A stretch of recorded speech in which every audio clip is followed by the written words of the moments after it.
Hey, this is Prometheus. I'm going to give you Madden 17 tips. This is purely speculative, but basically these are going to be NFL concepts that you can go ahead and utilize to help you be effective on day one when the game releases. Now, I'm actually labbing this in Madden 16, but these are concepts that you can take a look at. Now, a lot of times when players do play this game, this is basically for new players, helping you build a scheme and make correct progressions to when you're in your passing formations and you're actually trying to go ahead and pick up some first downs. Now, some newbies, some players have just got to this game. They might not understand this concept, so I wanted to provide this technique so you can understand how to read your plays a little bit better. Now, this is a very popular play out of the strong close formation, and essentially it is mesh. And one of the adjustments and why a lot of more elite players and just more better players in Madden actually use this play is because they actually have a corner flat concept which will actually go ahead and heat up zones. Now, the zones might play a little bit differently in this particular game, but I'm going to go ahead and provide you some fairly fast, easy progressions where you actually can go ahead and try to attack your opponent. Now, one of the adjustments that I'm going to do is I'm going to go ahead and make an adjustment with my wide receiver, which is going to be Brown. So I do that by hitting the Y and the triangle button, selecting my wide receiver, and then hitting him on a streak, which is be the left stick up, and then actually is going to go ahead and give me that. Now, this is a kind of a sale concept. It's been a play concept that's been around for the last couple of years, and it's very effective for making easy and fast man progression reads. You can actually make your progression reads by either going ahead and using the wide receiver on the left hand side, which is Bryant, or actually using the fullback on the right hand side, which is going to be Johnson. And for the sake of this breakdown, let's go ahead and use Johnson as our first progression to read. Now, I'm going against random defenses, but really what I'm going to do is I'm going to go ahead and take a look at my fullback Johnson in 40-46 and see if a defender actually immediately beads down towards them to the flat. Usually that's going to be the lineman that's actually stacked over the guard tackle. That linebacker is actually going to be coming down to the fullback. Now, if no one comes out there, he's going to be my first progression to see if I can hit the flat, and if my next progression is going to be the tight end at the next level to see if I can go ahead and hit that deep corner route. And then finally, I've got Bryant coming over the middle, which he should beat his man coverage just because of his position against his defender. Also, he'll actually fall into zones that should be clear. So we're going to go ahead and run it. And as you can see right here, the fullback actually had a defender in the area. So let's take a look at this in instant replay. All right, so in this particular play, I'm looking at the fullback. And as you can see, one of the first things I read defenses is I actually see if the defenders actually float away or go to different reads. And actually he floats away and takes different reads. Now, some people read the plays by the safeties. I don't necessarily like reading plays by safeties because it's easy to disguise coverage.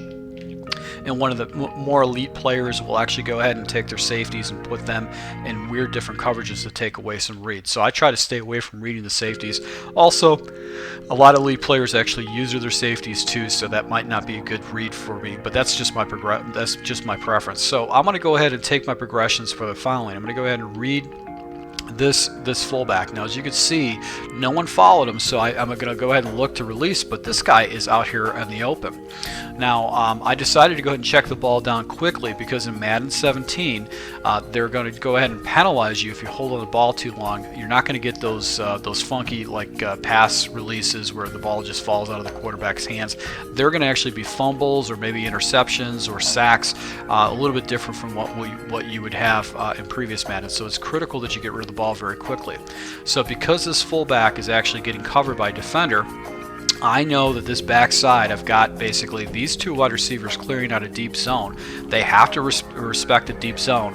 And I can go ahead and hit this crossing wide receiver because there's really nobody in the area to go and take him out except for that defender. I could have waited a little bit longer, but if I would have got rid of the ball a little bit quicker, I probably would have been able to cut the ball up for more yardage if I would have got rid of the ball about right here. So once again, I'm going to go ahead and streak up. And let's just go ahead and see. As you can see right here, the fullback is just wide open, and that's going to be my first progression, So another play right here, and this looks like it's a cover 3 shell, but a blitz. So there's 5 people coming in. So they get picked up because I've actually got 6 blockers, so I've got plenty of time. But as you can see right here, the flat is wide open. This defender, which should be the corner, is actually floating back up into cover 3. This guy's floating back into coverage right here, where he actually takes out the streaking wide receiver, and he's actually going to go ahead and take away this corner route. So the flat is wide open, and there's nobody there, and I'm picking up a good 10-15 yards with a fullback. So once again, same read. Fullback is wide open, and then I can check down to the wide receiver. Another thing I can do too is if I want to get a little bit more depth in this play, I can take the wide receiver and put him on a slant route. That'll give me a little bit more depth, and it really will force defenders to defend against it. So that's another trick you can do. I do like to drag, because the drag is not going to get pressed at all on this particular play. Now this might be some kind of a blitz, and it's going to be interesting to see if these corner routes from inside wide receiver positions get a good release. So right here in Madden 16, I know I can get a good release. If I had a little bit more time to get rid of the ball, I'd probably do that. Now I want you to take a look at this particular play right here. This is something that's not going to happen in Madden a lot. You're not going to see these little flub passing plays.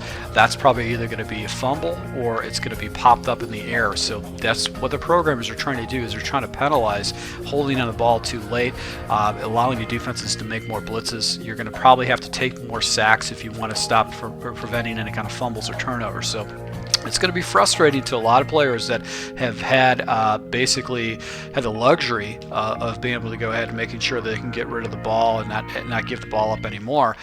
So you're going to have to get used to actually making your progressions quick and getting rid of the ball, because it's going to be a huge difference in the game. And I hope that stays true. I hope it's just not a bunch of fluff by EA.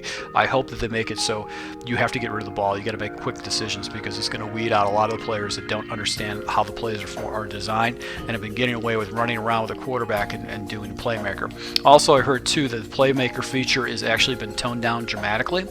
So that was another feature in the game that some elite Madden players are actually getting away with. So I like to see them. I like to see a lot of those guys get weeded out too, because the playmaker was something that was a crutch to a lot of players to be able to redirect wide receivers and running backs to go ahead and hit big plays. So once again, same look. Let's see if we can get this off. We could right there. So I knew I had a man read right there. If the guys didn't flow it up, I've got that deep ball down to but the right read would have been the fullback, because no one actually came to him. But I went ahead and forced it because I had a man read just by the defensive set up with that. Alright, so another play we want to take a look at is going to be any kind of a circle route. Now, once again, I like to go ahead and make my progressions by taking one of my outside wide receivers and putting him on a drag route. And it's not necessarily because I want to go ahead and throw the drag route. It just gives me a fast progression, so I can read the defense. Now, a lot of teams or a lot of players are not going to. They're going to be going with zone, or they'll be going with man coverage. Not really going to go ahead and put a lot of hybrid defenses against you. But if someone starts putting hybrid decent defenses against you, that means there's going to be holes in the defense too. So if you start seeing some weird alignments, you might actually see some big holes. So my progression is going to be the following. I'm going to go ahead and watch Brown and see if the defender actually over Brown actually follows him. If he follows him, it's a man read. Now, on the backside, you've got Bryant, who's on a circle route. Circle routes against man coverage in Madden 16 will blow up those coverages and actually get a free release and be able to pick up a good 15 or 20 yards. That may not be the same in Madden 17, so that's going to be a route that you want to go ahead and test immediately when you get your package. You open it up, and you want to go ahead and see if circle routes actually blow away man coverage. If that's the case, then you know you've got a deep option for man coverage beater. Now, if Brown gets followed by the defender, I know I've got man coverage. I can go ahead in the backside. Now, if he doesn't get followed and the defender floats up, then I'm going to go ahead and make my levels progression. So let's go ahead and see what goes on here. Actually, Brown does not get followed, and I can actually check to Brown because I know he gets released. Alright, so once again, with some players, they actually read the safeties to go ahead and see the zones, but you can have these guys, the safeties, to be playing man or zone coverage. So I always like to make my progressions from the outside primarily because that actually will give me just a faster read on what kind of defense we're looking at. So Brown here actually gets chucked, so this is probably cover 2, but you can see this defender does not follow him. He doesn't follow him at all, so this is definitely cover 2 because this guy is back. Actually, it's a cover 6 right here because this guy falls back against the coverage. So I know he's going to be wide open, and if this guy was to come down and bite on Brown, I've got the seam wide open on this play. So you really have to understand your play route. Now on the back side of this, I've got the circle route. This circle route actually would have been wide open too, but it's just not the fast and smart read when I know I can get the underneath with Brown for an easy progression of a good 10. Look at how many I've got, 7-8 yards right there. And if you're getting 7 or 8 yards per passing play, you're going to be winning this game hands down. Once again, I'm going to go ahead and give a look like this. I'm going to go cancel off the play action. I'm going to watch Brown. Brown does not get followed, but as you can see right there, I just waited a little bit longer for him to get open because the circle route was wide open. So I went ahead and made that read right here. This deep out, because it's a zone, is actually taken out.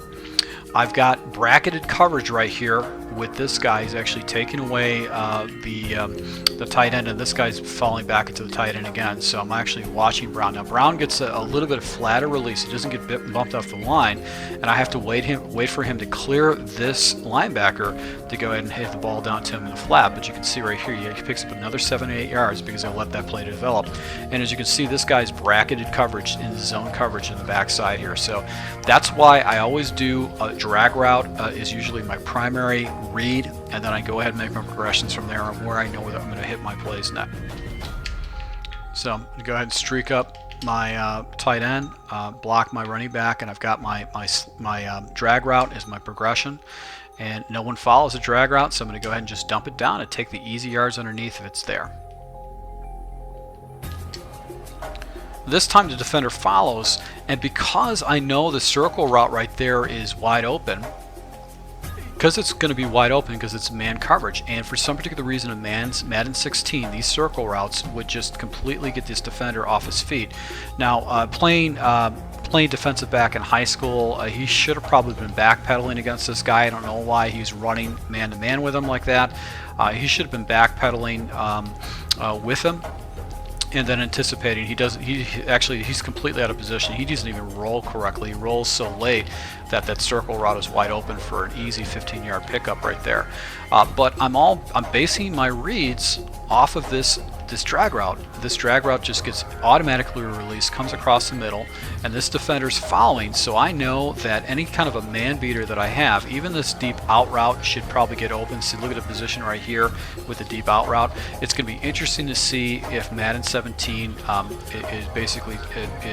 doesn't tone up. If they tone up man coverage, it's really going to ruin the game, but if they leave it the way it is, it's going to make the game still interesting. With that, and it's going to force, I think the amount of improvements they're doing in the zone coverages, they're trying to go ahead and get away from man coverages, but make zone coverages a little bit smarter to go ahead and take away certain routes, because a lot of the routes don't really cheat against, a lot of the routes the zones don't cheat against certain routes and take away those out routes and stuff like that. So I hope they keep man coverages the same, because if they go ahead and overpower man coverages, this game is going to suck really quick. But this route right here always blows away. The C routes always blows away man coverages, and always a good clear. So I knew that going into it. So when it comes to progressions, you want to go ahead and make sure you understand your plays correctly, but you also want to understand that you need to set up certain routes to see if you can hit routes down the field. So that's one of the reasons why I actually I try to utilize a lot of those type of routes, such as drag routes. And drag routes are usually the basis of my offense for the most part, because it then kind of gives me an idea where I can go next with my plays. Any kind of a crossing route will give me a read initially to tell me whether I'm going against man or zone coverage, and then I make my progressions from there. So once again, I just want to go ahead and let you know on my channel, I'm part of Yuck Gaming. My channel, actually, I go ahead and provide you offensive tips, defensive tips, and I actually show those tips in live games against live opponents, full game breakdown. So you can see me playing against live opponents with the tips and strategies. It's unique out there because a lot of people that actually do these tips, a lot of these YouTubers, they show tips and that's it. They never show them against live opponents, and it could be the worst tip ever, but they got 20 blitz, or they got 20,000 hits on the YouTube thing because it's just like, you know, best, easiest blitz to set up. I don't actually provide any content other than stuff that actually works, and if it doesn't work, you'll see it firsthand because I'll show you how it gets beaten by opponents out and online. So to my subscribers, I really appreciate the support. If you're new to my channel, I recommend hitting the subscribe button because I will be posting, not only will be posting tips and strategies on Yuck Gaming, but I'll also be posting other stuff alone on my channel. So hit subscribe button. If you picked up some tips or some strategies or at least some thought process from making progressions from here, these are the kind of breakdowns that I'll be showing to you on how to make progressions and reads and quick adjustments that won't be too confusing for you to go ahead and comprehend and then go ahead and take it to the game. To my subscribers, thank you for your support. Until next time.